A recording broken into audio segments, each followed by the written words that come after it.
साथियों नमस्कार, स्वागत है आप सभी का उत्कर्ष परिवार में।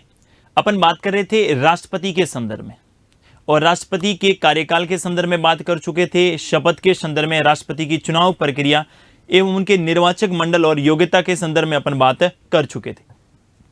आज की इस क्लास में अपन बात करेंगे राष्ट्रपति को हटाने की प्रक्रिया, जिसे अपन महाभियोग बोलते हैं। महाभियोग किन के लिए काम में लिया जाता है, महाभियोग की क्या प्रक्रिया रहने वाली है, इसके संदर्भ में बात करेंगे।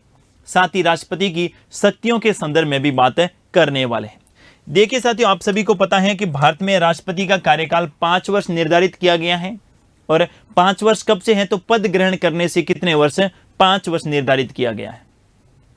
लेकिन अगर राष्ट्रपति संविधान का उल्लंघन करे, राष्ट्रपति संविधान का अतिक्रमण करे तो समय से पूर्व भी राष्ट्रपति को महाभियोग प्रक्रिया के द्वारा पद से हटाया जा सकता है। साथियों, आपको ध्यान में यह रखना है कि महाभियोग शब्द भारतीय संविधान में केवल और केवल राष्ट्रपति के लिए उल्लेखित किया गया है। ध्यान से सुनिएगा, महाभियोग शब्द भारत में राष्ट्रपति के लिए केवल और केवल किन के लिए, महाभियोग शब्द राष्ट्रपति के लिए काम में लिया गया है। इनके अलावा महाभियोग जैसे शब्दावली का प्रयोग किसी भी पदाधिकारी को हटाने के लिए नहीं किया गया है। अपन सामान्यतः जो है सुप्रीम कोर्ट के न्यायाधीश और हाई कोर्ट के न्यायाधीश को हटाने की प्रक्रिया को भी महाभियोग प्रक्रिया बोल देते हैं, जो बिल्कुल ही गलत है। भाई, भारतीय मीडिया जो है कई बार इस प्रकार की शब्दों को दे देता है कि सुप्रीम कोर्ट के न्यायाधीश को हटाने के लिए लाया गया महाभियोग। ये महाभियोग नहीं है। अपन संविधान के बारे में बात कर रहे हैं। भारतीय संविधान में महाभियोग केवल राष्ट्रपति के लिए लाया जाता है। पहले तो आप उसको ध्यान में रखेंगे। देखिए साथियों, महाभियोग के संदर्भ में बात करें, किसके संदर्भ में, महाभियोग के संदर्भ में बात करें, इसे अपन क्या बोलते हैं, इम्पीचमेंट। महाभियोग के संदर्भ में बात करें तो इसे अपन क्या बोलते हैं, इम्पीचमेंट बोलते हैं। देखिए जरा, सबसे पहले महाभियोग का उल्लेख भारतीय संविधान के कौन कौन से अनुच्छेद में है, यह ध्यान में रखना है।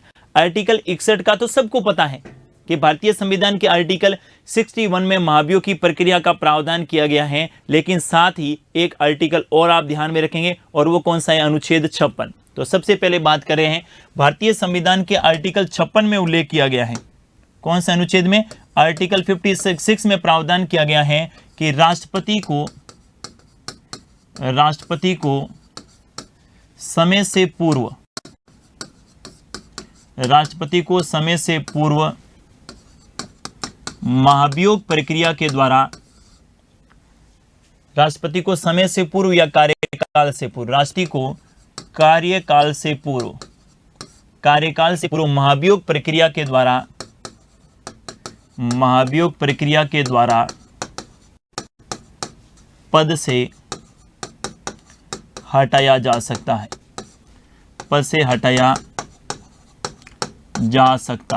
ये आपको ध्यान में रखना है।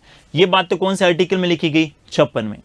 दूसरा आर्टिकल 61 के बारे में बात करें तो आर्टिकल 61 में आपको ध्यान में रखना है, राष्ट्रपति के महाभियोग प्रक्रिया का प्रावधान किया गया है।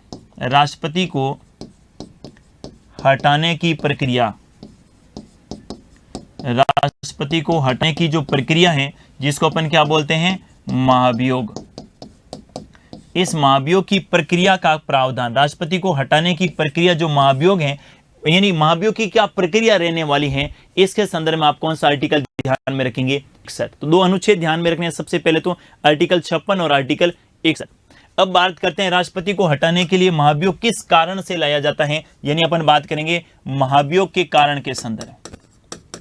किसके बारे में बात करेंगे, महाभियोग के कारण।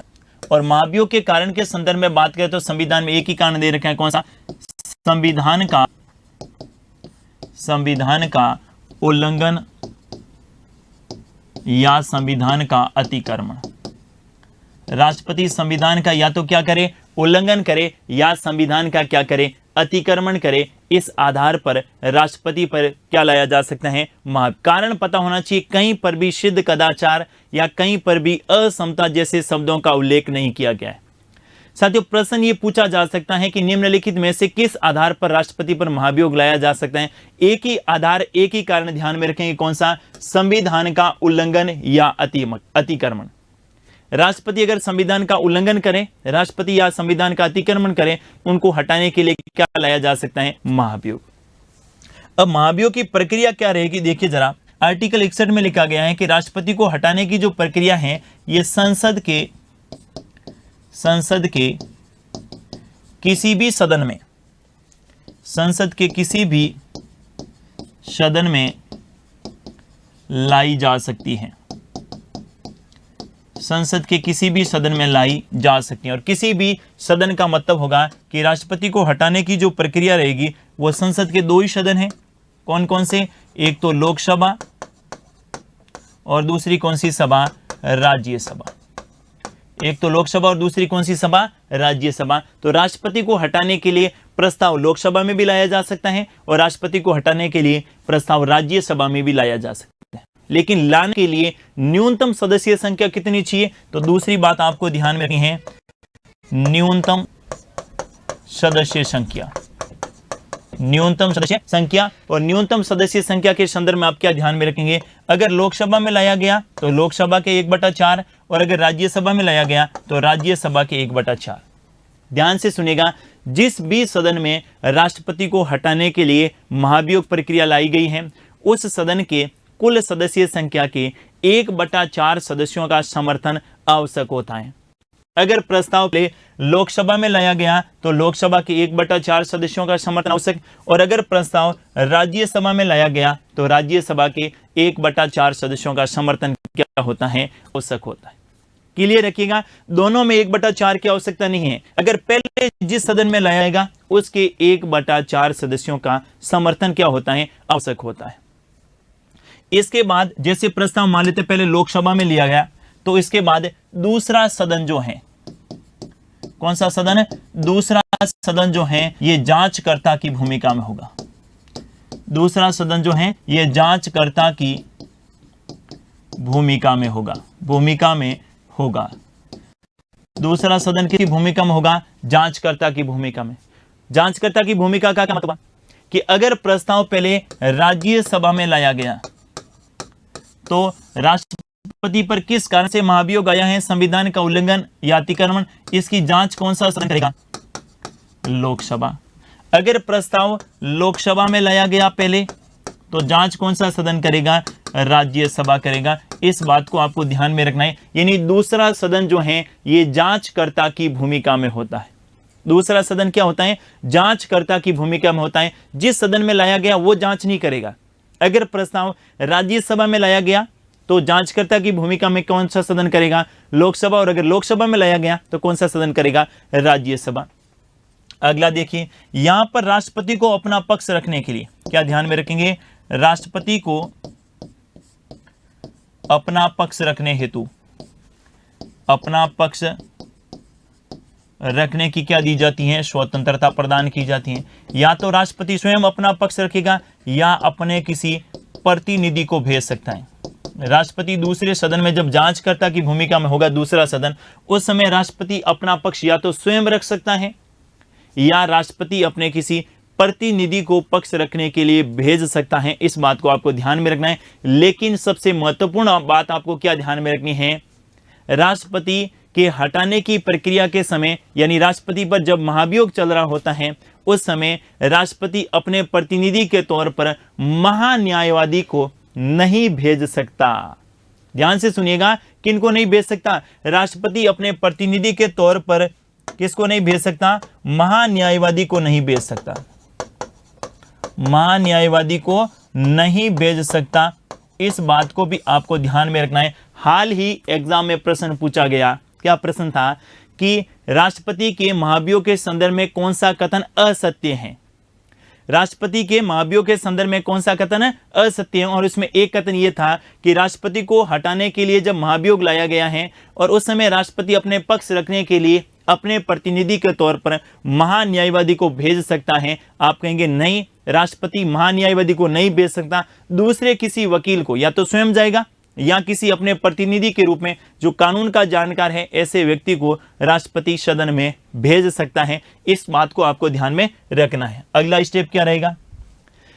पहले सदन में लाया, दूसरा सदन जांचकर्ता की भूमिका में होगा। राष्ट्रपति जो है अपना पक्ष रख सकता है या तो स्वयं या अपने किसी प्रतिनिधि के माध्यम से। अब देखिए, अब इसके बाद क्या होगी? सदन में चर्चा। सदन में क्या होगी? चर्चा। और सदन में चर्चा से कितने? 14 दिन पूर्व, 14 दिन पूर्व राष्ट्रपति को क्या देनी होगी? सूचना। राष्ट्रपति को सूचना देनी होगी, सूचना देनी होगी। यह बात भी आप ध्यान में रखेंगे। सदन में चर्चा से कितने दिन पूर्व, 14 दिन पूर्व राष्ट्रपति को क्या देनी होगी, सूचना देनी होगी। ठीक है, ऐसा नहीं कि आज हटाने के लिए प्रस्ताव लाएगा तो आज सूचना देनी, नहीं, कितने दिन, जिस दिन सदन में चर्चा होती है उससे 14 दिन पूर्व जो है राष्ट्रपति को क्या देनी होती है, सूचना देनी होती है। इसके बाद में आपको ध्यान में रखना है दोनों सदनों के द्वारा, दोनों सदनों के द्वारा कुल सदस्य संख्या के, कुल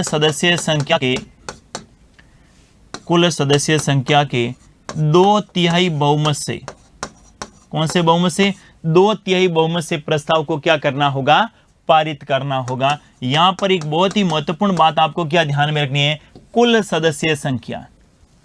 क्या ध्यान में रखेंगे, कुल सदस्य संख्या का कौन सा बहुमत होना चाहिए, 2/3। साथियों 2/3 भी अलग अलग होते हैं, एक तो उपस्थित और मतदान में भाग लेने वाला का 2/3। जैसे अपन पढ़ेंगे जब सुप्रीम कोर्ट और सुप्रीम कोर्ट के न्यायाधीशों को हटाने की प्रक्रिया को जानेंगे, तो वहां पर जो हटाने की प्रक्रिया के संदर्भ में जो बहुमत होगा वो होगा उपस्थित और मतदान में भाग लेने वालों का 2/3। लेकिन राष्ट्रपति को हटाने के लिए जो प्रक्रिया रहती है जिसे अपन महाभियोग बोलते हैं, वहां पर उपस्थित और मतदान नहीं रहेगा, कुल सदस्य संख्या का कौन सा बहुमत रहेगा, 2/3 बहुमत से क्या करना होगा, पारित करना होगा। इस बात को आपको ध्यान में रखना है। कौन सा ध्यान में रखेंगे, कुल सदस्य संख्या का कौन सा बहुमत, 2/3 बहुमत से क्या करना होगा, पारित करना होगा। क्लियर है बात। अब तक भारत में किसी भी राष्ट्रपति को हटाने के लिए ऐसा प्रस्ताव नहीं लाया गया। क्या ध्यान में रखेंगे, नेक्स्ट आपके ध्यान में रखेंगे, अब तक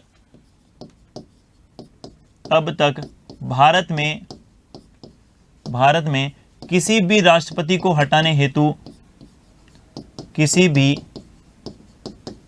राष्ट्रपति को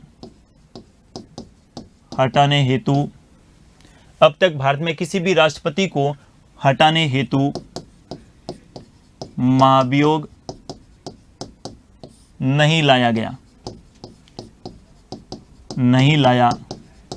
ये बात आप जरूर ध्यान में रखिएगा।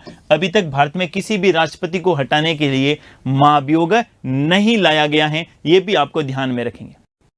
दूसरी बात आपको क्या ध्यान में रखनी है, दूसरी बात ध्यान में रखनी है कि जब राष्ट्रपति पर महाभियोग प्रक्रिया चल रही होती है, जब राष्ट्रपति पर महाभियोग प्रक्रिया चल रही होती है, महाभियोग प्रक्रिया चल रही होती है, उस समय राष्ट्रपति को सभी शक्तियां प्राप्त होगी। उस समय राष्ट्रपति को सभी शक्तियां प्राप्त होगी। सभी शक्तियां क्या होगी, प्राप्त होगी, जो उसे सामान्य अवस्था में क्या होती हैं, प्राप्त होती हैं। यानी महाभियोग की प्रक्रिया के दौरान राष्ट्रपति की शक्तियों में किसी प्रकार की कोई कटौती नहीं की जा सकती। यह भी आपको ध्यान में रखना है। जब राष्ट्रपति पर महाभियोग प्रक्रिया चल रही होती है तो वो राष्ट्रपति सामान्य जो उनके कार्यकाल में जो उन्हें शक्तियां मिलती हैं वो शक्तियां प्राप्त होगी, उन्हें किसी भी प्रकार की शक्ति कटौती नहीं की जाएगी। यह भी आपको ध्यान में रखना है। अगला आपको ध्यान में रखना है कि अगर भारत में किसी राष्ट्रपति को महाभियोग प्रक्रिया के द्वारा हटा दिया जाता है, अगर भारत में किसी राष्ट्रपति को महाभियोग प्रक्रिया के द्वारा हटा दिया जाता है तो उनके क्या प्रभाव पड़ेंगे। क्या वो वापस से चुनाव नहीं लड़ सकता, क्या उनके वेतन भत्तों में कटौती होगी, उनकी पेंशन में कटौती होगी, ये भी ध्यान में रखना है। अगर भारत में किसी राष्ट्रपति को महाभियोग प्रक्रिया के द्वारा हटा दिया जाता है तो उनकी पेंशन और भत्तों में बंद हो जाएंगे। अगर भारत में किसी राष्ट्रपति को महाभियोग प्रक्रिया के द्वारा क्या कर दिया गया है, हटा दिया गया है, अगर राष्ट्रपति को महाभियोग प्रक्रिया के द्वारा महाभियोग विधि से हटा दिया गया है, महाभियोग विधि से हटा दिया गया है तो उसे पेंशन प्राप्त नहीं होगी, पेंशन एवं भत्ते प्राप्त नहीं होंगे, पेंशन एवं भत्ते प्राप्त नहीं होंगे। ये बात आपको ध्यान में रखनी है। बहुत ही अच्छा प्रश्न हो सकता है कि अगर राष्ट्रपति को महाभियोग प्रक्रिया के द्वारा हटा दिया जाता है उसके बाद क्या प्रभाव पड़ेंगे, तो उनके पेंशन और उनके भत्तों में कटौती कर दी जाएगी, उन्हें नहीं मिलेंगे। बाकी वो भारत में पुनः राष्ट्रपति का चुनाव भी लड़ सकता है। ये भी ध्यान में रखिएगा, उनके चुनाव लड़ने पर किसी प्रकार की कोई पाबंदी नहीं होगी। यह भी अच्छा प्रश्न हो सकता है कि अगर भारत में किसी व्यक्ति को महाभियोग प्रक्रिया के द्वारा हटा दिया गया है तो उसे पुनः चुनाव लड़ने का अधिकार होगा नहीं होगा, तो पुनः चुनाव लड़ सकता है।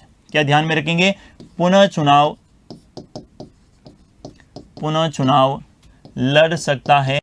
इस बात को आपको ध्यान में रखना है। बस यही प्रश्न पूछा जा सकता है कि अगर भारत में किसी राष्ट्रपति को महाभियोग प्रक्रिया के द्वारा हटा दिया जाता है तो क्या वो पुनः चुनाव लड़ सकता है अथवा नहीं? बिल्कुल लड़ सकता है। भारतीय संविधान में इसके संदर्भ में कुछ भी उल्लेख नहीं है कि महाभियोग प्रक्रिया के हटाने के बाद उन्हें अधिकार प्राप्त होंगे अथवा नहीं होंगे चुनाव लड़ने के संदर्भ में। तो चुनाव लड़ सकता है, लेकिन अभी तक भारत के किसी राष्ट्रपति को महाभियोग प्रक्रिया के द्वारा हटाया नहीं गया है। और जब हटाया नहीं गया है तो किसी ने चुनाव लड़ा भी नहीं है पुनः, क्योंकि जब हटाए और हटाने के बाद जब कोई व्यक्ति जो है राष्ट्रपति का चुनाव पुनः लड़ लेते हैं तो उस समय देखा जाएगा। लेकिन फिलहाल ये व्यवस्था है कि महाभियोग प्रक्रिया के द्वारा राष्ट्रपति के प्रक्रिया के दौरान किसी भी प्रकार के कार्य एवं शक्तियों में कटौती नहीं की जाएगी।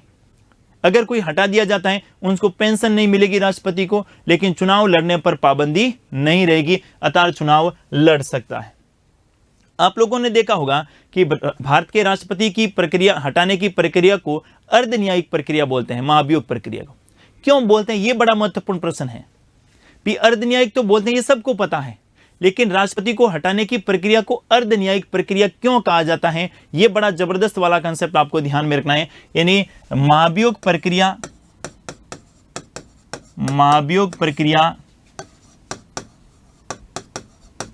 एक अर्धन्यायिक प्रक्रिया है। महाभियोग प्रक्रिया एक ऐसी प्रक्रिया है, अर्धन्यायिक प्रक्रिया है। महाभियोग प्रक्रिया एक ऐसी प्रक्रिया है, अर्धन्यायिक प्रक्रिया है, अर्धन्यायिक प्रक्रिया है। अब आप कहेंगे अर्धन्यायिक प्रक्रिया क्यों है, तो वो सुन लीजिएगा। आप सभी को पता है, मैंने बताया था कि राष्ट्रपति को हटाने की जो प्रक्रिया है, महाभियोग प्रक्रिया में दूसरा सदन जो है जांचकर्ता की भूमिका में होता है। उसमें राष्ट्रपति अपना पक्ष रख सकता है, ठीक है, लेकिन अगर हटाने के संदर्भ में बात करें तो उन्हें किसी भी प्रकार की संसद जो है सजा नहीं दे सकती। बाकी सारी प्रक्रिया न्यायपालिका के समान होती है, जिसमें जांच होती है। जांच में राष्ट्रपति अपने स्वयं या किसी प्रतिनिधि को अपना पक्ष रखने के लिए भेज सकता है, लेकिन संसद को हटाने के संदर्भ में शक्ति प्रदान की गई है, सजा देने के संदर्भ में शक्ति प्रदान नहीं की गई है। अगर सजा के संदर्भ में होती तो अपन इसको न्यायिक बोलते हैं, लेकिन केवल जांच कर सकते हैं, तब ये कैसी प्रक्रिया हो गई, अर्धन्यायिक हो गई। ये आपको ध्यान में रखना है। महाभियोग प्रक्रिया एक अर्धन्यायिक प्रक्रिया है, क्योंकि दूसरा सदन जो है ये किसकी भूमिका में होता है, जांचकर्ता की भूमिका में। दूसरा सदन किसकी भूमिका में होता है, जांचकर्ता की भूमिका में होता है। और इसमें राष्ट्रपति को अपना पक्ष रखने की स्वतंत्रता दी जाती है। राष्ट्रपति को अपना पक्ष रखने की स्वतंत्रता दी जाती है। राष्ट्रपति को अपना पक्ष रखने की स्वतंत्रता दी जाती है। इसीलिए इस प्रक्रिया को क्या बोलते हैं, महाभियोग प्रक्रिया को अर्धन्यायिक प्रक्रिया के नाम से जाना जाता है। यह भी आपको ध्यान में रखना है।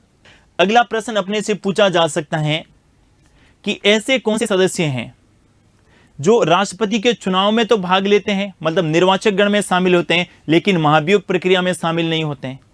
और दूसरा प्रश्न, ऐसे कौन से सदस्य हैं जो महाभियोग में तो शामिल होते हैं लेकिन चुनाव में शामिल, अलग अलग है, ध्यान से सुनिएगा। पहला प्रश्न आपसे पूछा जा सकता है कि बताइएगा ऐसे सदस्य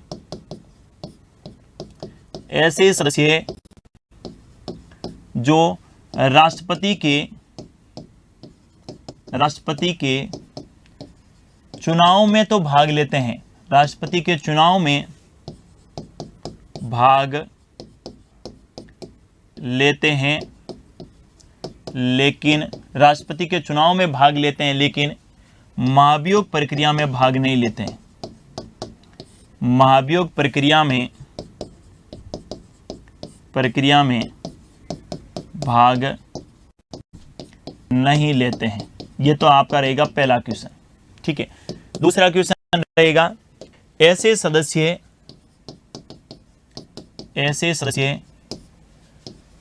जो महाभियोग प्रक्रिया में तो भाग लेते हैं। पहला क्या है, ऐसे सदस्य जो चुनाव में भाग लेते हैं, महाभियोग में भाग नहीं लेते। और दूसरा, ऐसे सदस्य जो महाभियोग में भाग लेते हैं,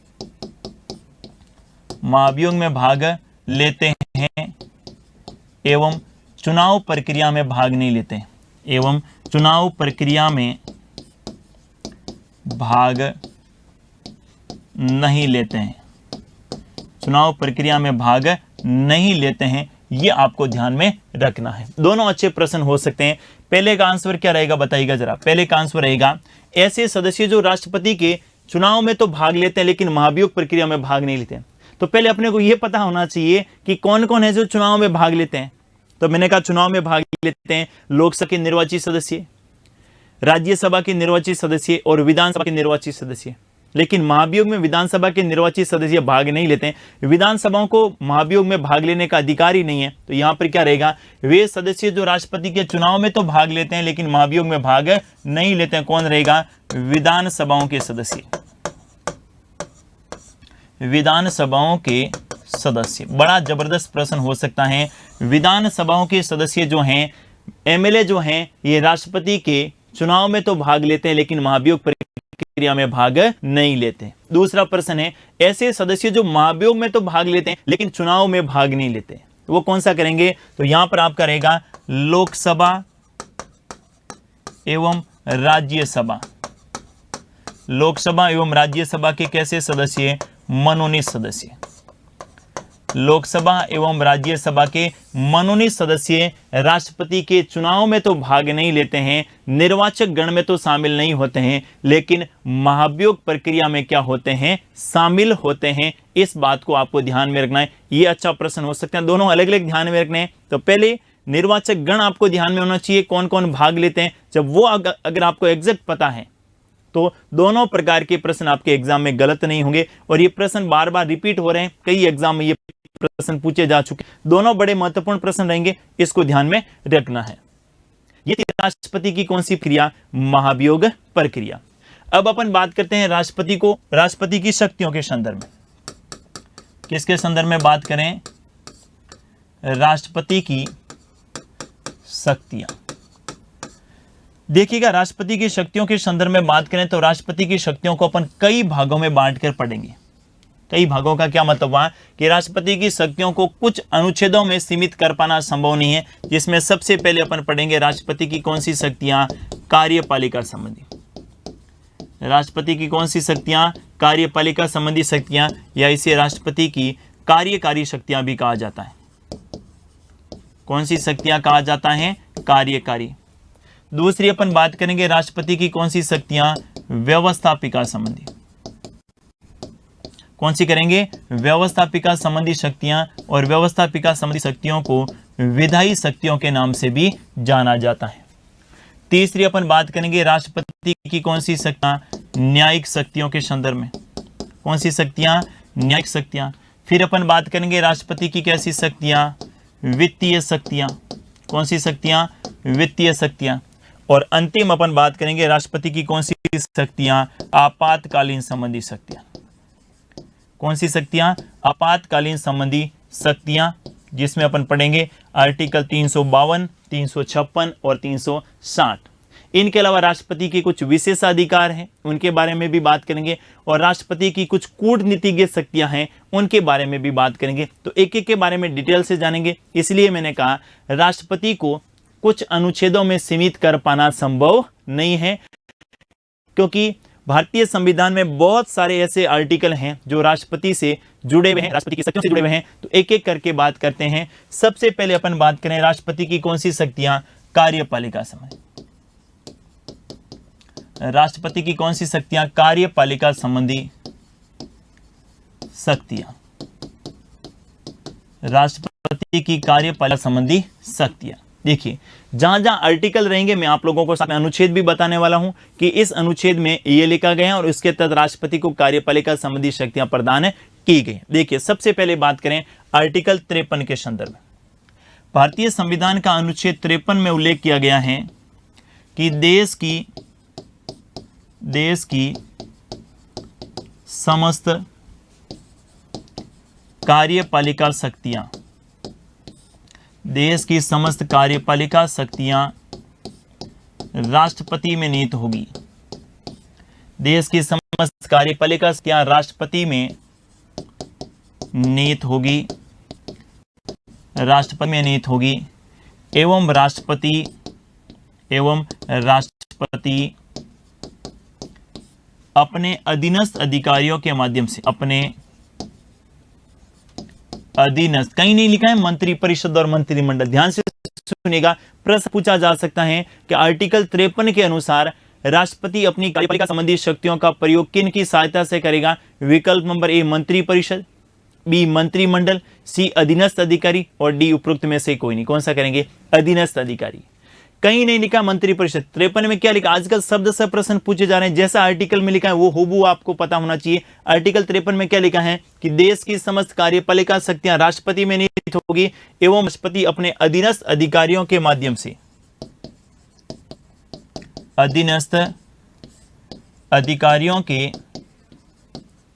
माध्यम से, अधीनस्थ अधिकारियों के माध्यम से इन शक्तियों का प्रयोग करेंगे। राष्ट्रपति अपने अधीनस्थ अधिकारियों के माध्यम से इन शक्तियों का क्या करेंगे? प्रयोग करेंगे। ऐसी बात भारतीय संविधान के कौन से आर्टिकल में लिखी गई है? आर्टिकल 53 में लिखी गई है, वो आपको ध्यान में रखनी है। तो अधीनस्थ अधिकारी लिखा गया है 53 में, ये जरूर ध्यान में रखिएगा। क्या लिखा गया है? अधीनस्थ अधिकारी लिखा गया है, कहीं पर भी मंत्री परिषद जैसे शब्दों का उल्लेख नहीं किया गया। फिर आप कहेंगे मंत्री परिषद जैसे शब्दों का उल्लेख कहां किया गया है? वो सुन लीजिएगा। आर्टिकल 74 जब आप देखते हैं, भारतीय संविधान का आर्टिकल 74 जब आप देखते हैं तो 74 में लिखा गया है कि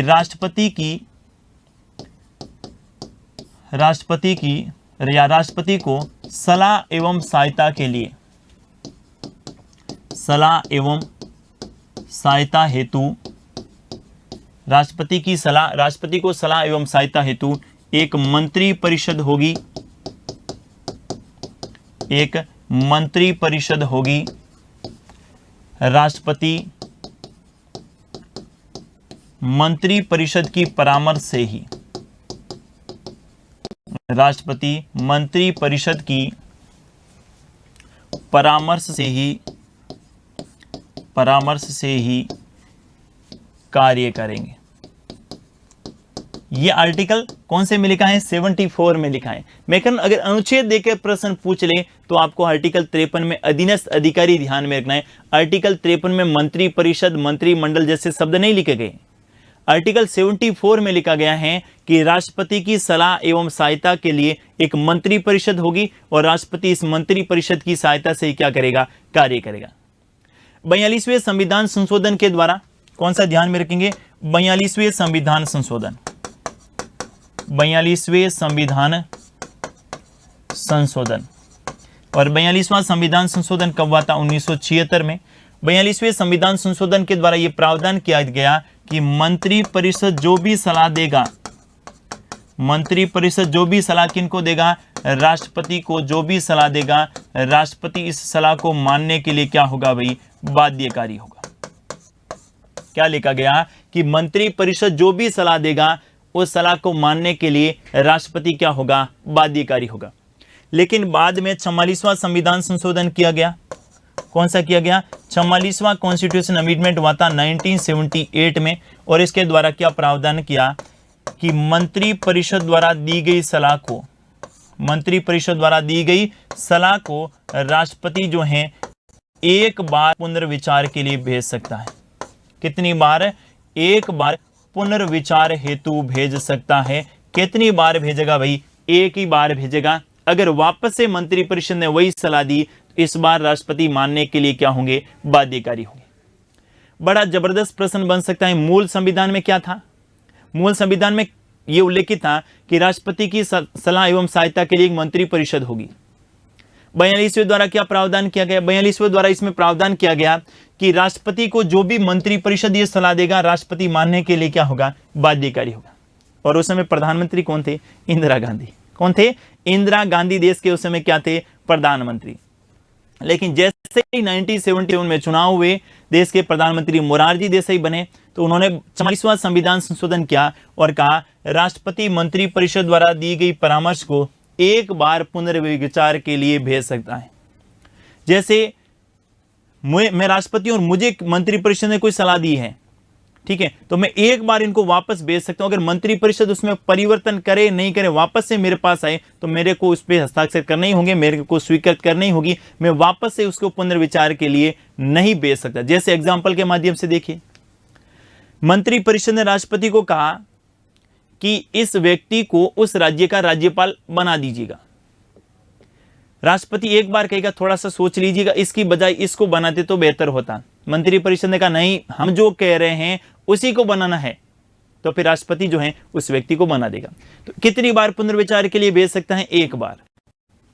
कौन सा आर्टिकल में लिखा गया है? आर्टिकल, ध्यान से सुनिएगा, कौन सा? 74 और 74, आर्टिकल 53, दोनों में अलग अलग प्रकार का प्रश्न हो सकता है। और 53 में यहां से अच्छा प्रश्न बन सकता है कि आर्टिकल 53 में किन का प्रावधान किया गया है। तो आर्टिकल 53 के संदर्भ में आप ध्यान में रखेंगे अधीनस्थ अधिकारियों का प्रावधान किया गया है, जबकि 74 में किसका प्रावधान किया गया है? मंत्रिपरिषद की बात। अभी तक मंत्रिमंडल का उल्लेख नहीं है।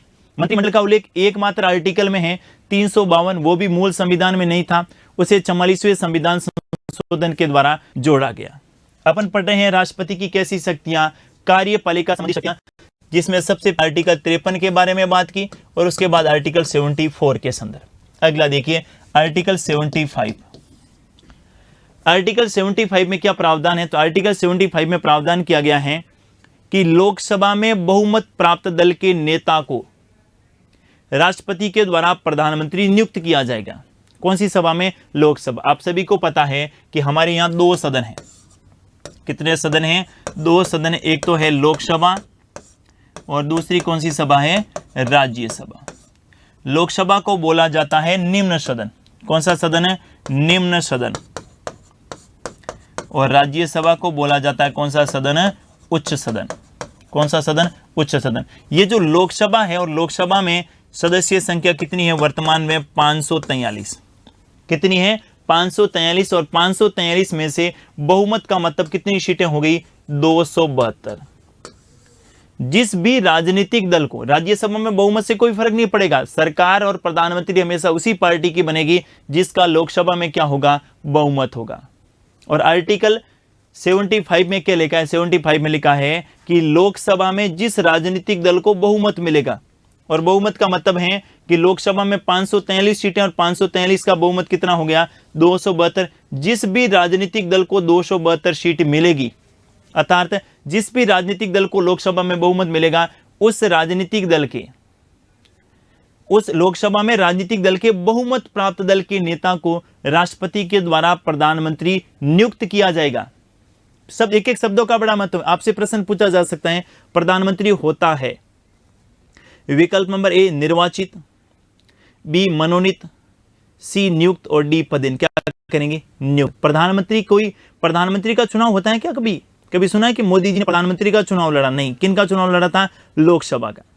ठीक है, तो प्रधानमंत्री निर्वाचित नहीं होता है, प्रधानमंत्री हमेशा नियुक्त होता है, और प्रधानमंत्री की नियुक्ति राष्ट्रपति करता है। ऐसा कौन सा आर्टिकल में लिखा गया है? 75। दूसरी बात सुनिए, जरूरी नहीं है कि प्रधानमंत्री जिस व्यक्ति को बनाए वो 272 में शामिल हो। बड़ा अच्छा प्रश्न है। प्रधानमंत्री बनने के लिए आगे अपन पढ़ेंगे योग्यता के संदर्भ में, प्रधानमंत्री बनने के लिए लोकसभा का सदस्य होना जरूरी नहीं है। प्रधानमंत्री बनने के लिए लोकसभा में बहुमत प्राप्त दल का नेता होना आवश्यक है। प्रधानमंत्री बनने के लिए लोकसभा का सदस्य होना जरूरी नहीं है। प्रधानमंत्री राज्यसभा के सदस्य को भी बनाया जा सकता है। आपने देखा होगा मनमोहन सिंह 2 बार प्रधानमंत्री रहे और दोनों ही बार राज्यसभा के सदस्य थे। कौन सी सभा के? राज्यसभा के सदस्य थे, लोकसभा के सदस्य नहीं थे। तो प्रधानमंत्री बनने के लिए लोकसभा और राज्यसभा में से किसी एक सदन का सदस्य होना आवश्यक होता है, लेकिन प्रधानमंत्री बनने के लिए लोकसभा में बहुमत प्राप्त दल का नेता होना क्या होता है? आवश्यक होता है। तो ध्यान से सुनिएगा आर्टिकल 75 में क्या लिखा गया है? आर्टिकल 75 में लिखा गया है कि लोकसभा में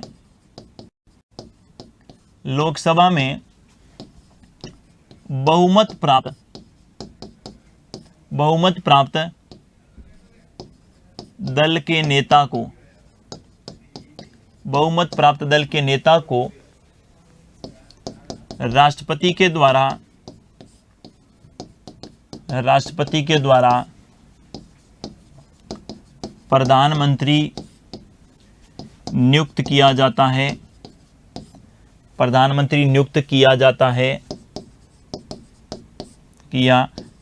है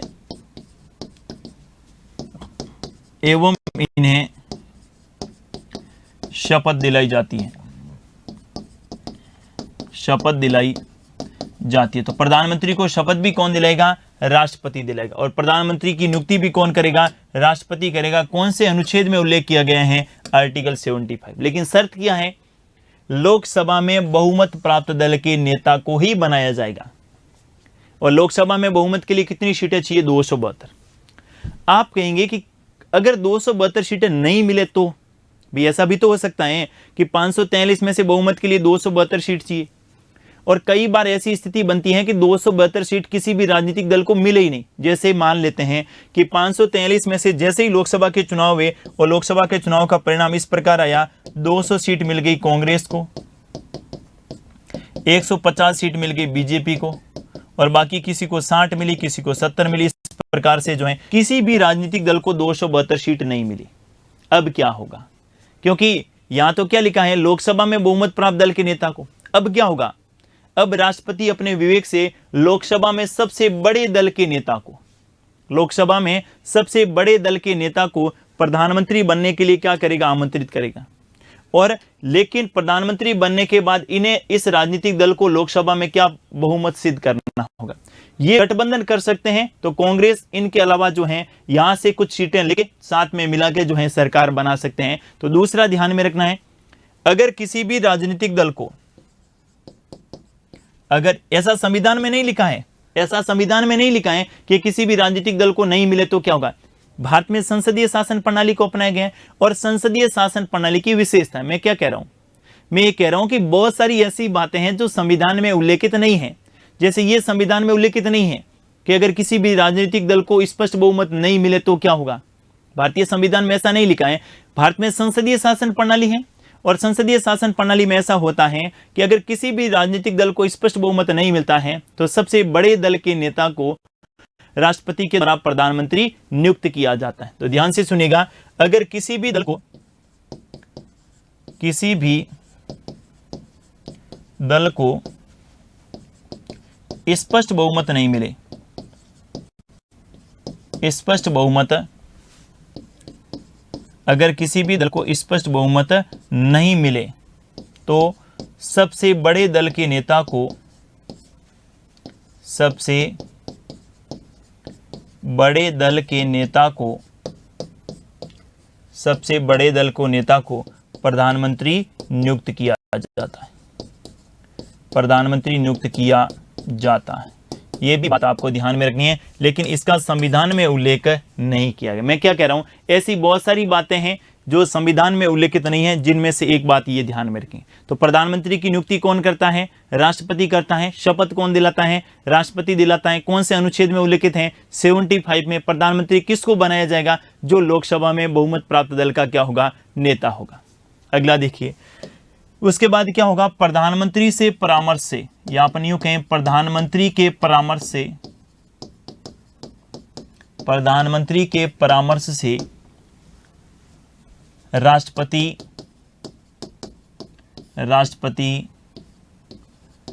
अन्य मंत्रियों की नियुक्ति करते हैं। राष्ट्रपति अन्य मंत्रियों की नियुक्ति करते हैं, अन्य मंत्रियों की क्या करते हैं? नियुक्ति करते हैं एवं इन्हें शपथ दिलाते हैं, एवं इन्हें शपथ दिलाते हैं, एवं इन्हें क्या दिलाते हैं? शपथ दिलाते हैं। यह भी बात आपको ध्यान में रखना। क्या ध्यान में रखेंगे? प्रधानमंत्री के परामर्श से राष्ट्रपति अन्य मंत्रियों की नियुक्ति करते हैं एवं इन्हें शपथ दिलाते हैं।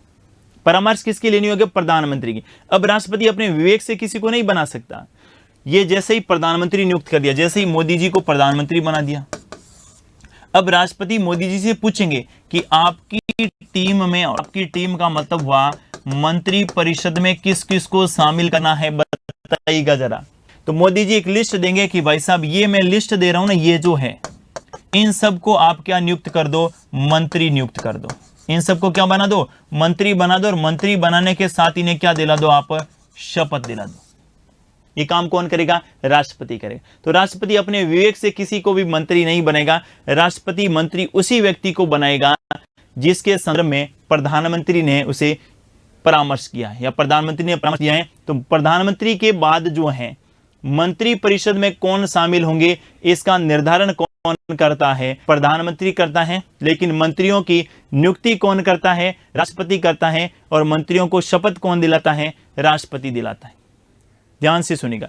अगली बात आपको क्या ध्यान में रखना है, अगली बात ध्यान में रखनी है, मंत्रियों के विभागों का आवंटन,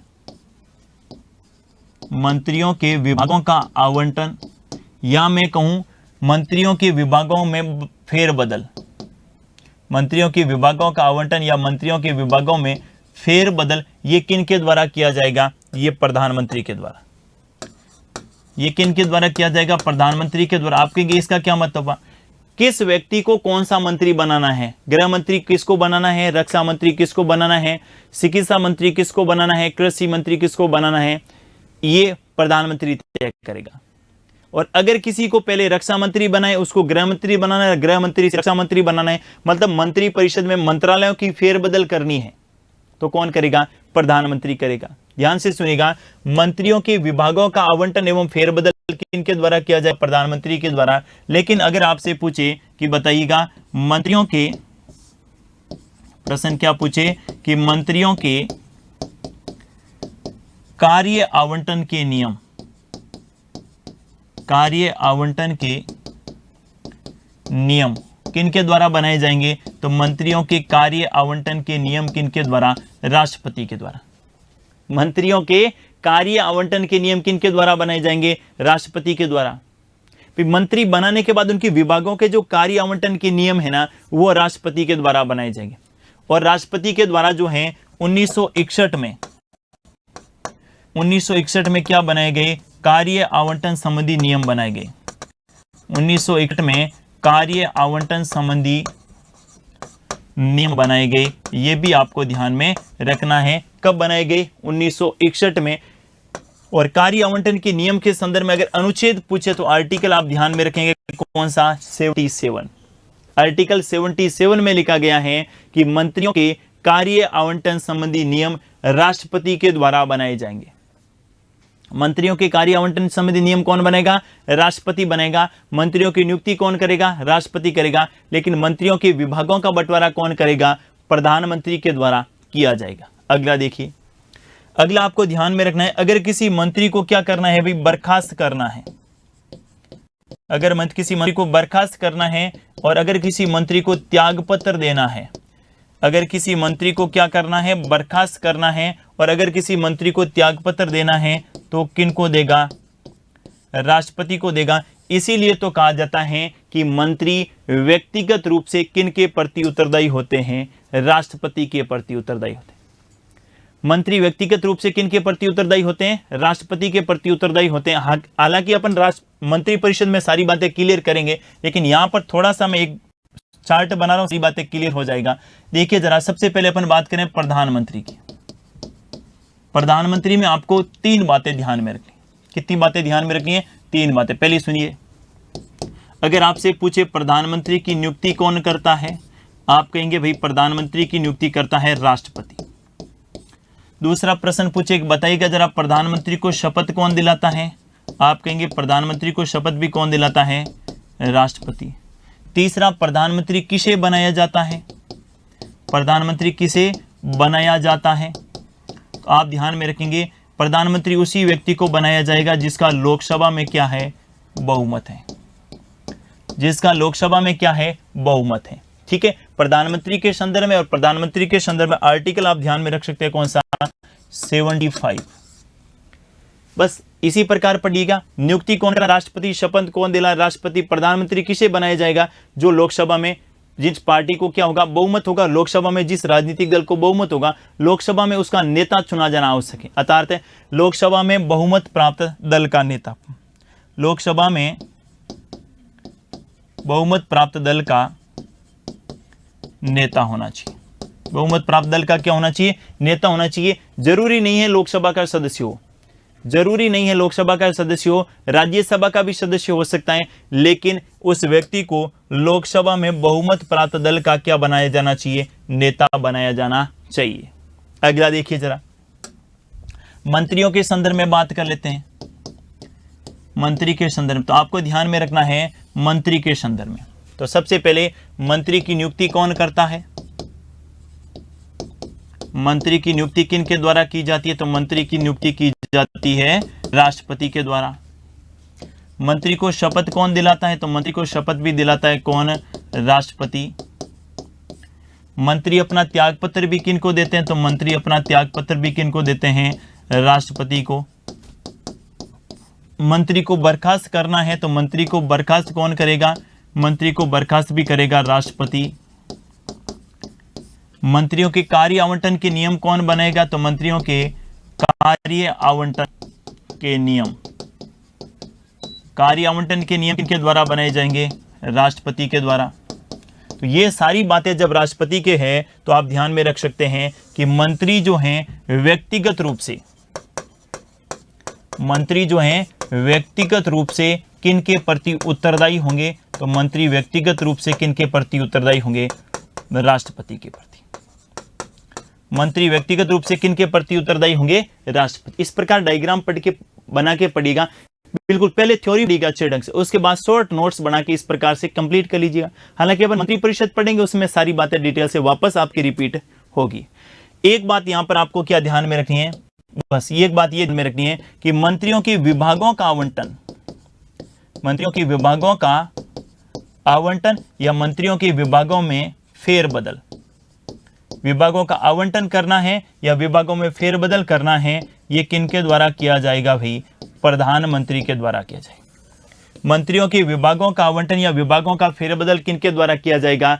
प्रधानमंत्री के द्वारा किया जाएगा। बस ये ध्यान में रखना है। और ये सारी बातें आर्टिकल ध्यान में रखेंगे कौन सा?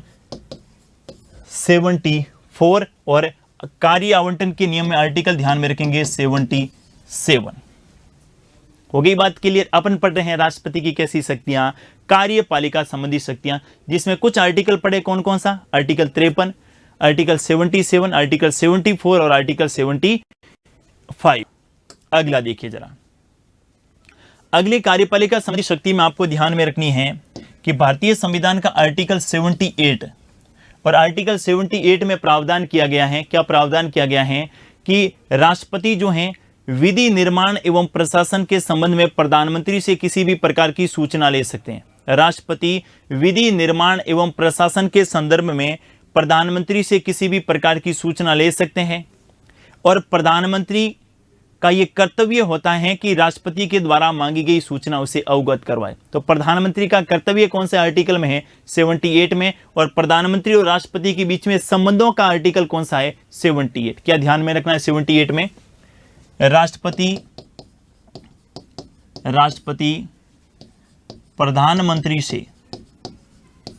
प्रधानमंत्री से विधि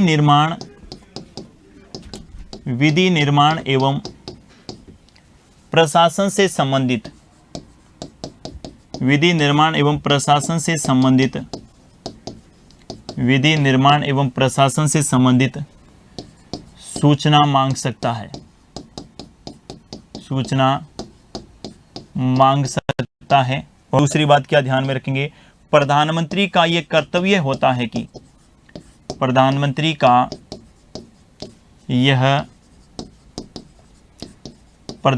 का यह कर्तव्य है कि समय समय पर देश में विधि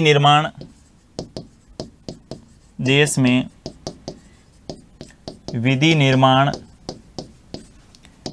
एवं प्रशासन संबंधी सूचना राष्ट्रपति को अवगत करवाएं, राष्ट्रपति को अवगत करवाएं। ये बात कौन से आर्टिकल में ध्यान में रखेंगे? आर्टिकल ध्यान में रखेंगे 78। तो प्रधानमंत्री और राष्ट्रपति के संबंधों की बात करें तो आप ध्यान में रख सकते हैं आर्टिकल 78 में अपन क्या ध्यान में रखेंगे? इसमें प्रधानमंत्री एवं राष्ट्रपति के संबंधों की बात, एक ही अनुच्छेद ध्यान में रखेंगे, राष्ट्रपति और प्रधानमंत्री के मध्य संबंध, राष्ट्रपति एवं प्रधानमंत्री के मध्य संबंधों का आर्टिकल ध्यान में पूछे तो आपको ध्यान में रखना है आर्टिकल कौन सा? 78। लेकिन अगर विकल्प में एक से अधिक आर्टिकल हो और प्रश्न इस प्रकार का पूछ ले कि बताइएगा जरा प्रधानमंत्री एवं राष्ट्रपति, प्रश्न क्या पूछे कि बताइएगा जरा प्रधानमंत्री एवं राष्ट्रपति के संबंधों से संबंधित अनुच्छेद हैं, संबंधों से संबंधित अनुच्छेद हैं, और विकल्प आपके दे दे 4। कौन कौन सा? ए दे दे आर्टिकल 78, 74 और 73, बी दे दे 74, 76 या आपके 74, 89 और 71, सी दे दे 74, 75 और 78, और डी दे दे आर्टिकल 61, आर्टिकल 63 और आर्टिकल 78। अब बताइएगा जरा, अब एक से अधिक पूछा, एक पूछा होता तो अपन कर देते 78। अगर एक आर्टिकल का पूछे तो कौन सा करेंगे? 78। ए का पूछे तो कौन सा करेंगे? 78। ए का पूछे तो 78। लेकिन एक से अधिक विकल्प हैं तो आप इसमें 3 ध्यान में रखेंगे। कौन कौन से? 74, 75 और 78। 74, 75 और 78। आप कहेंगे 3 क्यों? तो देख लीजिए 3 क्यों। आपने पढ़ा होगा आर्टिकल 74 में मंत्रियों की नियुक्ति के संदर्भ में बात हो रही है। 74 में मंत्रियों की नियुक्ति के संदर्भ में बात हो रही है। मंत्रियों की नियुक्ति कर तो कौन रहा है? राष्ट्रपति कर रहा है, लेकिन राष्ट्रपति परामर्श किससे ले रहा है भाई? प्रधानमंत्री से। राष्ट्रपति परामर्श किससे ले रहा है? प्रधानमंत्री से। बिल्कुल संबंध होगा कि नहीं होगा? दूसरा आर्टिकल देखिए 75, और 75 में तो प्रधानमंत्री की नियुक्ति कौन करता है? राष्ट्रपति करता है। और 78 में प्रधानमंत्री के कार्य, प्रधानमंत्री के कर्तव्य एवं राष्ट्रपति के द्वारा प्रधानमंत्री से मांगी गई सूचना जो विधि एवं प्रशासन से संबंधित होगी, समय समय पर राष्ट्रपति ऐसी सूचना, प्रधानमंत्री ऐसी सूचना को राष्ट्रपति को क्या करवाएगा? अवगत करवाएगा। ध्यान से सुनिएगा, कौन सा आर्टिकल ध्यान में रखेंगे? 74, 75 और कौन सा ध्यान में रखेंगे? 77, जहां से अच्छा प्रश्न अपने एग्जाम में पूछा जा सकता है। क्लियर है बात? बढ़ते हैं अगले आर्टिकल की ओर। नेक्स्ट आपको ध्यान में रखना है 3 आर्टिकल एक साथ ध्यान में रखेंगे। आर्टिकल यानी अनुसूचित जाति आयोग, अनुसूचित जनजाति आयोग और अन्य पिछड़ा वर्ग आयोग या पिछड़ा वर्ग आयोग। देखिए जरा, इन तीनों के संदर्भ में आयोग का गठन जो है राष्ट्रपति के द्वारा किया जाता है। साथ ही इनमें जो अध्यक्ष, उपाध्यक्ष और सदस्य होते हैं 3, उनकी नियुक्ति भी राष्ट्रपति के परामर्श से की जाती है, राष्ट्रपति के द्वारा की जाती है। 3 आर्टिकल ध्यान में रखेंगे। आर्टिकल 338, आर्टिकल 338 ए और आर्टिकल 338 बी। 338 बी आगे जब अपन पढ़ेंगे तो इसमें थोड़ा डिटेल में जानेंगे इनको, लेकिन थोड़ा सा यहां पर ध्यान में रखना है। इसमें किसका प्रावधान किया गया है? राष्ट्रपति पढ़े तो राष्ट्रपति की शक्तियों के संदर्भ में ध्यान।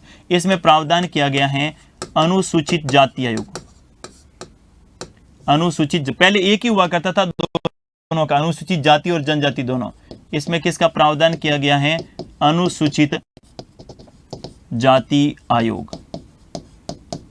इसमें किसका प्रावधान किया गया है? अनुसूचित जनजाति आयोग। अनुसूचित जनजाति आयोग।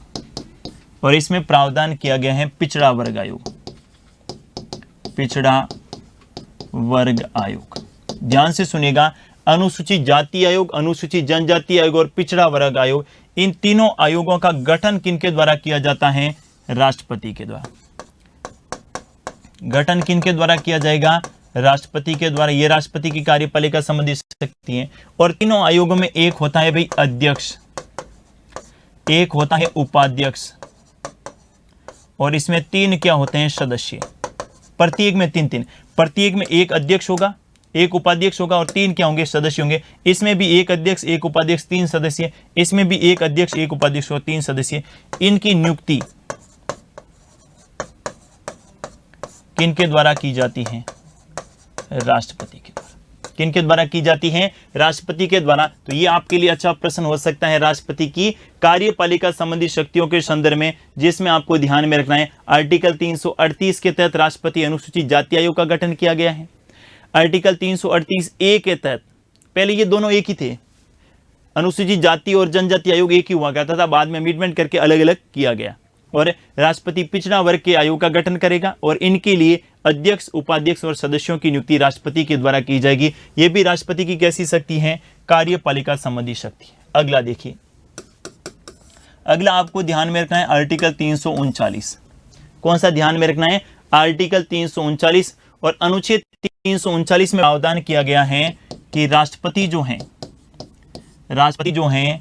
अनुसूचित जाति, अनुसूचित जनजाति एवं पिछड़ा वर्ग, अनुसूचित जाति एवं जनजाति के कल्याण हेतु एक अस्थायी आयोग का गठन कर सकता है। एक स्थायी आयोग है वो जो पहले पढ़े थे 338 में, अस्थायी आयोग का गठन कर सकता है। ये बात कौन से आर्टिकल में लिखी गई है, 339। और 339 के साथ अगला आर्टिकल आप ध्यान में रखेंगे, कौन सा, 340। कौन सा ध्यान में रखेंगे, 340। और 340 में क्या प्रावधान किया गया है कि राष्ट्रपति जो हैं पिछड़ा वर्ग की पहचान हेतु, पिछड़ा वर्ग की पहचान हेतु, पिछड़े वर्ग की पहचान हेतु समय समय पर आयोग का गठन करेगा। राष्ट्रपति पिछड़े वर्ग की पहचान हेतु समय समय पर आयोग का क्या करेगा, गठन करेगा। और आप सभी को पता होगा कि 1953 में ऐसा ही एक आयोग बनाया गया था पिछड़ा वर्ग की पहचान के लिए, जिसे अपन क्या बोलते हैं, काका कालेलकर आयोग। कौन सा आयोग है, काका कालेलकर आयोग। और काका कालेलकर आयोग का संबंध पिछड़े वर्ग के लिए है। कौन से आर्टिकल के आधार बनाकर किया गया, 340। बड़े जबरदस्त आर्टिकल हैं ये, अच्छे प्रश्न यहां से पूछे जा सकते हैं। और इसी के तहत आपको दूसरा ध्यान में रखना है, 1979 में कौन सा बनाया गया था, बीपी मंडल आयोग। कौन सा आयोग, बीपी मंडल आयोग। और बीपी मंडल आयोग को अपन क्या बोलते हैं भाई, बिदेश्वरी प्रसाद मंडल आयोग। कौन सा, बिदेश्वरी प्रसाद मंडल आयोग। ये 1979 में बनाया गया। और इसी के आधार पर 1990 में पिछड़ा वर्ग को क्या दिया गया, आरक्षण दिया गया। इसके बारे में अपन आर्टिकल 16(4) पढ़ते समय वहां पर बात की थी। ठीक है, तो आर्टिकल 339 में SC/ST के कल्याण के लिए अस्थायी आयोग बनेगा। और आर्टिकल 340 में राष्ट्रपति पिछड़े वर्ग की पहचान के लिए एक आयोग बनाएगा। और इसके तहत जो है काका कालेलकर आयोग और कौन सा बनाया गया है, बीपी मंडल आयोग भी बनाया गया। अगला आर्टिकल देखिए जरा, अगला आर्टिकल ध्यान में रखना है आपको 341। और दूसरा कौन सा ध्यान में रखेंगे, 342। क्या लिखा गया 341 में, आर्टिकल 341 में प्रावधान किया गया है कि राष्ट्रपति के द्वारा संबंधित राज्य की राज्यपाल से परामर्श से, संबंधित राज्य के राज्यपाल के परामर्श से, संबंधित राज्य के राज्यपाल के परामर्श से राष्ट्रपति द्वारा संबंधित राज्य के राज्यपाल के परामर्श से किसी भी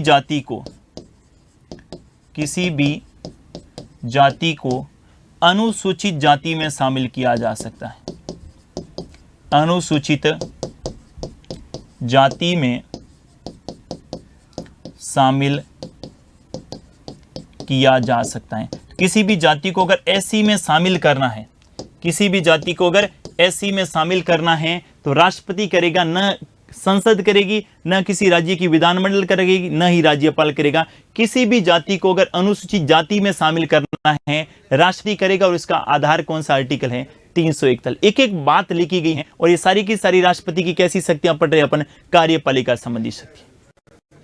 आर्टिकल 342 के बारे में बात करें तो 342 में प्रावधान किया गया है राष्ट्रपति जो है, राष्ट्रपति किसी भी जाति को, राष्ट्रपति जो है किसी भी जाति को अनुसूचित जनजाति में शामिल कर सकता है, अनुसूचित जनजाति में शामिल कर सकता है, अनुसूचित जनजाति में शामिल कर सकता है। ये आपको ध्यान में रखना है। कौन से आर्टिकल में, 342। और अनुसूचित जनजाति का मतलब है किस में शामिल करेगा, एसटी में। अगर किसी भी जाति को अनुसूचित जाति में शामिल करना है तो भी राष्ट्रपति करेगा, और किसी भी जाति को अनुसूचित जनजाति में शामिल करना है तो भी किन के द्वारा किया जाएगा, राष्ट्रपति के द्वारा किया जाएगा। इस बात को भी आपको ध्यान में रखना, अच्छा प्रश्न पूछा जा सकता है। अगला देखिए, अगला आर्टिकल आपको ध्यान में रखना है 263। क्या ध्यान में रखेंगे, 263। और आर्टिकल 263 के तहत जो है राष्ट्रपति अंतरराज्यीय परिषद का गठन कर सकता है, अंतरराज्यीय परिषद का क्या कर सकता है, गठन कर सकता है, अंतरराज्यीय परिषद का गठन कर सकता है। कौन से आर्टिकल में प्रावधान किया गया भी, 263 में प्रावधान किया गया है कि राष्ट्रपति जो है अंतरराज्यीय परिषद का क्या कर सकता है, गठन कर सकता है। अंतरराज्यीय परिषद का गठन क्यों, राज्यों में आपसी बेहतर संबंधों के लिए या फिर केंद्र और राज्यों में अच्छे संबंध हो, इसके लिए राष्ट्रपति अंतरराज्यीय परिषद का गठन करेगा। पहले नहीं किया गया था, इसके बाद आप लोगों को पता हो तो एक केंद्र राज्य संबंधों के लिए एक आयोग बना था, कौन सा, सरकारिया आयोग। कौन सा आयोग बना था, सरकारिया आयोग। और इस सरकारिया आयोग के अध्यक्ष कौन थे, तो मैंने कहा सरकारी आयोग के अध्यक्ष से रणजीत सिंह सरकारिया। कौन थे, रणजीत सिंह सरकारिया, जिसके नाम पर इस आयोग का नाम क्या पड़ा, सरकारी आयोग। रणजीत सिंह सरकारिया जिसकी अध्यक्षता में आयोग बना था। इस आयोग ने क्या कहा कि केंद्र राज्य संबंधों के लिए क्या बनाया जाए, अंतर्राज्यीय परिषद का गठन किया जाए। तो बाद में इस सरकारिया समिति की या सरकारी आयोग की सिफारिश पर 1990 में अंतर्राज्यीय परिषद का क्या किया गया, गठन किया गया। तो अंतर्राज्यीय परिषद का गठन कौन करेगा, राष्ट्रपति। कौन से आर्टिकल को आधार बनाकर करेगा, आर्टिकल 263 में अंतर्राज्यीय परिषद का गठन किया गया है। किसकी सिफारिश पर अंतर्राज्यीय परिषद का गठन किया गया, सरकारिया आयोग की सिफारिश पर अंतर्राज्यीय परिषद का गठन किया गया। ये बात आपको ध्यान में रखनी है। एक आपने देखा होगा संघ शासित प्रदेश, जिसे अपन केंद्र शासित प्रदेश बोलते हैं। इन संघ शासित प्रदेशों में जो मुख्यमंत्री होते हैं वो राष्ट्रपति के प्रति उत्तरदायी होते हैं, अपन यूं कह सकते हैं। जैसे राज्य में राज्यपाल के प्रति होते हैं, उसी प्रकार केंद्र शासित प्रदेशों में राष्ट्रपति के प्रति क्या रहते हैं, उत्तरदायी रहते हैं। इस बात को भी आपको ध्यान में रखना है। ये भी राष्ट्रपति की कौन सी शक्तियां हैं, कार्यपालिका संबंधी शक्तियों में अपन शामिल मान सकते हैं। अब कार्यपालिका संबंधी शक्तियों में ही राष्ट्रपति की नियुक्ति संबंधी शक्तियां आती हैं। ये कार्यपालिका में ही शामिल रहेगी, कौन सी, नियुक्ति संबंधी शक्तियां। देखिएगा, कार्यपालिका संबंधी शक्तियों में नियुक्ति संबंधी शक्तियों के बारे में बात करें तो आप सभी को पता है राष्ट्रपति जो है नियुक्ति करता है, लेकिन किन की परामर्श से करेगा, मंत्री परिषद के। अपने विवेक से किसी की भी नियुक्ति नहीं करेगा, किन की परामर्श से करेगा, मंत्री परिषद की परामर्श से करेगा। किन किन की नियुक्ति करता है, देखिएगा, जितने भी राज्य हैं सभी राज्यों में किसकी नियुक्ति करता है, राज्यपाल की। सभी राज्यों में किसकी नियुक्ति, राज्यपाल की नियुक्ति। दूसरा देखिए, जो भी संघ शासित प्रदेश हैं, जो भी क्या है, संघ शासित प्रदेश हैं, इन संघ शासित प्रदेशों में किन की नियुक्ति करता है, उपराज्यपाल। दूसरा मैं कहता हूं प्रशासक, या किन की नियुक्ति करता है, आयुक्त की नियुक्ति करता है। क्योंकि संघ शासित प्रदेश यानी यूनियन टेरिटरी में उपराज्यपाल, प्रशासक और आयुक्त की नियुक्ति कौन करता है, ये करता है राष्ट्रपति। तीसरा आप ध्यान में रख सकते हैं, विदेशों में। विदेशों में किन की नियुक्ति करता है, तो एक तो आप ध्यान में रखेंगे उच्चायुक्त की नियुक्ति, और उच्चायुक्त के साथ में राजदूत की नियुक्ति भी कौन करता है, राष्ट्रपति करेगा। आप कहेंगे अलग अलग क्यों, जो देश कभी ब्रिटेन के अधीन थे या जो देश राष्ट्रमंडल के सदस्य हैं, उन देशों में जो राजदूत होता है उसी को क्या बोलते हैं, उच्चायुक्त बोलते हैं। और राष्ट्रमंडल के सदस्यों के अलावा जो होते हैं उसमें क्या बोलते हैं अपन, राजदूत के नाम से बोलते हैं। तो जो राष्ट्रमंडल के सदस्य देश हैं, कौन से, राष्ट्रमंडल के सदस्य जो देश हैं, जो एक जमाने में ब्रिटेन के अधीन थे, राष्ट्रमंडल के सदस्य देश, उसमें तो किसकी नियुक्ति होती है, उच्चायुक्त की, और बाकी काम होती है राजदूत की। बस नाम अलग है, बाकी काम एक ही। अगला देखिए, यूपीएससी यानी संघ लोक सेवा आयोग, संघ लोक सेवा आयोग, संघ लोक सेवा आयोग के साथ ही आप ध्यान में रखेंगे संयुक्त लोक सेवा आयोग, संयुक्त लोक सेवा आयोग, संयुक्त लोक सेवा आयोग। इनके साथ ही आप ध्यान रखेंगे महान्यायवादी, इनके साथ ही आप ध्यान में रखेंगे नियंत्रक एवं महालेखा परीक्षक, नियंत्रक एवं महालेखा परीक्षक, जिसको अपन क्या बोलते हैं, सीएजी। और इनके अलावा आप ध्यान में रख सकते हैं केंद्रीय वित्त आयोग, केंद्रीय वित्त आयोग, केंद्रीय वित्त आयोग। देखिए जरा, इनके अध्यक्ष एवं सदस्यों की नियुक्ति, अध्यक्ष, इनके भी अध्यक्ष एवं सदस्य, और इनके भी अध्यक्ष एवं सदस्य।